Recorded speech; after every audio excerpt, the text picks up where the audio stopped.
What's up, boys? I know I'm a bit late when it comes to this particular video, since a lot of people have already made videos on this topic a couple of days ago, but in my defense, I have been playing CK3 a lot, so I was a bit distracted.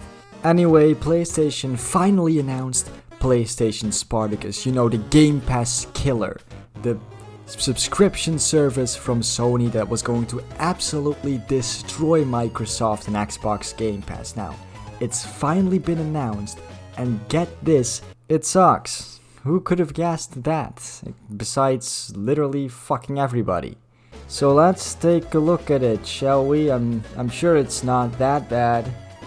No, I'm kidding, it's pretty fucking bad. Now, the first thing you need to understand about PlayStation Spartacus is it's not a new service. It's essentially just PlayStation Plus with new tiers that cost more money, but you get more shit. And by shit, I do mean shit, because it's fucking awful. So here's the first tier, the lowest tier, which is called PlayStation Plus Essential. It's basically just PlayStation Plus that's always existed. For $60 a year, you get the privilege of using the internet you already pay for.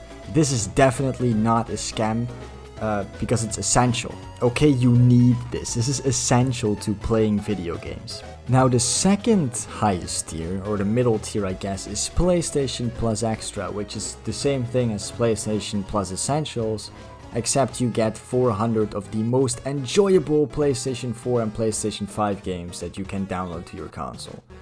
This does, however, not include new releases, or at least, exclusives won't be launched day and date on this service like it does in Xbox Game Pass, and it's $100 a year. Now, there are some games that have been announced to be on this service, like God of War, Mortal Kombat 11, Spider-Man, Death Stranding. Personally, I'm not a big fan of games like God of War and Spider-Man, but a lot of people do seem to like them. But my main issue here is that they're quite old, right? It's not like with Game Pass, where exclusive games are gonna come out day and date. They're gonna come out maybe 2-3 years after the fact, which is kinda shitty, not gonna lie. And then there's the final tier, PlayStation Plus Premium, which is $120 a year, and it basically just adds a bunch of PS3 games, PS2, PSP, and PS1 games, and it also gives you time-limited game trials, which are demos, essentially. You can play demos of unreleased PS5 games if you have this tier. Now, do I think this service is anywhere near as good as Game Pass? Fuck no. I mean, it could be. It depends on the older PlayStation games that are coming to the service, which is a great thing. It depends on what games that are. But the main thing holding this back is that newer exclusives and newer games aren't gonna be launching day and date on the service, which does happen on Game Pass. Game Pass essentially has older games from Xbox Original, Xbox 360, and Xbox One, and all the newer games are also launching on the service day and date, and that's why I think it's way fucking better than this shit. Anyway, let's get in some PlayStation fanboys damage controlling the shit out of the situation and trying to turn it into a W for a corporation that doesn't give a fuck about them. PlayStation announcing Project Spartacus has 51.2 million subs day one, when Game Pass couldn't hit 25 million in 5 years. Sometimes I just wonder if these people are actually this brain dead, or if they just choose to be ignorant. Like, they do realize that Project Spartacus is just almost an evolution of PlayStation Plus, right? Project Spartacus includes everybody who owns PlayStation Plus. Game Pass numbers don't include all the people that have Xbox Live and Xbox Live Gold. I'm sure if it did, the numbers would be a lot higher. Because I can assure you, of those 51.2 million, almost 80 or 90% just have the regular standard PlayStation Plus subscription. PlayStation Spartacus and Xbox Game Pass won't be direct competitors. Game Pass exists as a last-ditch effort to rejuvenate the dying fanboys who hate buying games. Spartacus gonna exist to deliver legacy games and add value to a fanbase who have no issue buying games and want more. Guys, did you know that PlayStation fanboys are apparently the only people on Earth who actually buy and play games? Because, people who play on PC They don't buy and play games, all they do is crack and steal games. They don't actually play games or buy games. They spend more money on their PC than they do actually playing games, you know.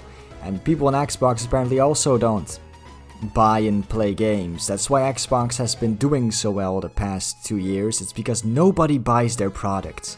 These fanboys are absolutely fucking delusional. They live in a world of their own. And it's incredibly hilarious. That's all I have to say about it. It's funny. Keep being delusional, man. It's good content. I just kind of wanted to include this meme. I don't think the "we are not the same" memes are very funny, but you know, this one is quite true. We play first party and third party and indie games day one, and PlayStation Spartacus is for playing half-assed PS4 versions of games, and you don't even get them day and date. Now, PlayStation CEO Jim Ryan actually gave a reason as to why games aren't gonna be able to go day and date on this service. It's because Sony games could suffer if they release day and date on the service. And then this guy replied and pointed out something that is probably very clear to everybody already. They already suffer even without PlayStation, or did he already forget about Returnal, Babylon's Fall, or the worst one, GT7, another full-priced game filled with MTX? And this guy is obviously incredibly right. I don't see how a game would even suffer from releasing day and date on a service. You know, because Xbox games don't suffer from that, so I don't see why PlayStation games would suffer.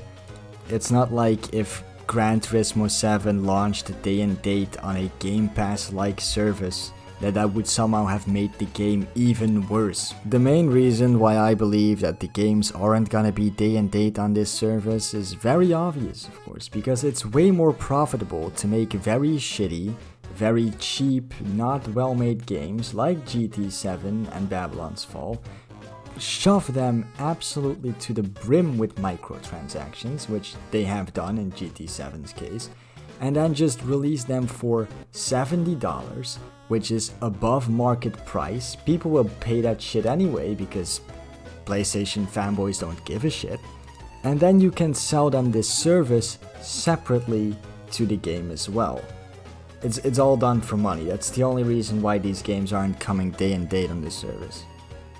Which is, I mean, it's fine, I get it, but it's, I don't know, it's nowhere near as good as Xbox Game Pass. Anyway, boys, if you like this video, please like and subscribe, and I'll see you on the next video. Goodbye.